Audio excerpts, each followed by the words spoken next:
Bicycling can ruin your sex life. I'm going to tell you how to prevent such a tragedy from befalling you. Now, most of you in this room have probably ridden a bicycle at some time. And maybe you ride it regularly for transportation purposes or exercise purposes or for recreation. I myself am a cycling enthusiast, and I go to bike shops and talk to bike people about bike things.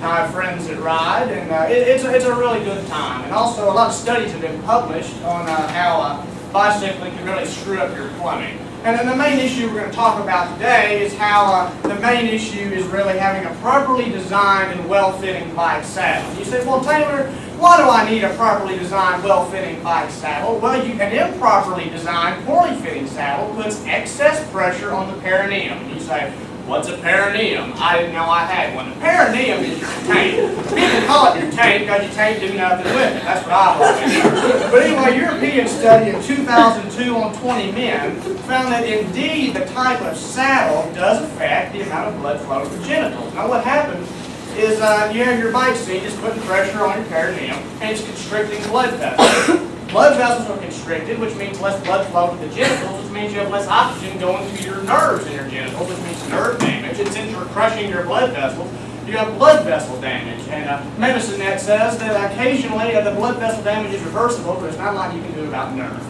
Now, why does this matter? Why do I care about nerve damage and constricted blood flow? Well, Patricia Wadsley in Momentum magazine writes in the article Real Life Sex with Multiple Sclerosis that nerve damage means that orgasms are much less pleasurable. So you figure if I have a jack in the box and I'm cranking that thing, I don't get the big finale I'm really not going to ever want to crank the jack in the box. You know what I'm saying? And so therefore it's detrimental to relationships and to personal well-being. And then additionally, with lower blood flow to the genitals, with men, there's impotence, weaker erections, fewer erections. If an erection at all, I guess the advantage is you don't have to worry about the pride distance. You don't, I just look it up. And for females, you have a lower state of arousal, which means it's more like a desert down there.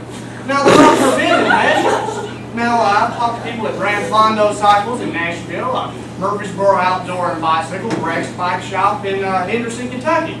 And they say that you need a cutout down the middle of your seat. Literally, the middle of the seat's cut out.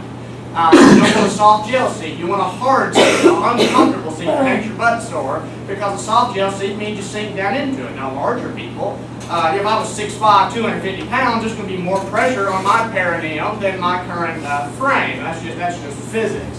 And also, you want the weight on the ischial tuberosity, or your sit bones. You don't want to sit on a little pointy thing. You want to sit back where it's uncomfortable, like sitting in a chair, I guess, except you don't have the lumbar support.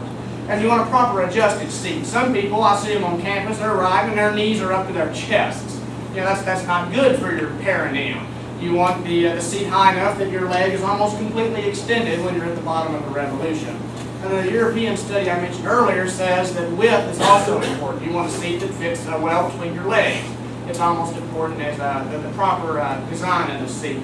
Now, this might, make you squeamish about riding bicycles, but in conclusion, I would like to point out that generally this only affects people who ride 200 or 250 miles a week. But you really don't know when this will happen to you if you ride regularly, because it depends on your physiological condition and just your anatomy. So if the above advice is heeded, regardless of how long you ride, and depending you don't run into a tree or get hit by a car, cycling can be a very safe and enjoyable activity for people of all ages. Thank you.